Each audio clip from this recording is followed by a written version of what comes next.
Car డీకేలో పడేసి ఎక్కడికో తీసుకెళ్తున్నారు. నన్ను ఎలాగైనా కాపాడండి ప్లీజ్. కాపాడుతానని మేడం డీల్ మాట్లాడాను, తప్పకుండా కాపాడుతాను. కానీ ఆ డీల్ బంగ్లాతో అయిపోయేలా ఉందా? అయ్యో ఏంటా డీల్? పెద్దగా ఏం కాదు మేడం. ఈ డ్యూ గోల్ లేకుండా సొంతంగా ఓ బండి కొనుక్కుందాం అనుకుంటున్నాను. 10 లక్షలు ఇచ్చారంటే కాపాడేస్తాను. కాపాడు. Hello hello hello hello madam. Hello hello hello madam. Hello hello. ఏంటి పాప, మీ అమ్మ పిసినర్లా ఉందే? 10 లక్షలు అడగానే పట్టుమని కాలు కట్ చేసింది. మామయ్య డబ్బులు లేకుండా ఏ పని చెయ్యడు పాప.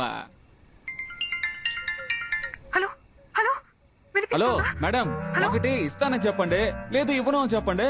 మాట్లాడుతున్నప్పుడు పట్టుమని కట్ చేశారు. ఇక్కడ సిగ్నల్ లేదండి.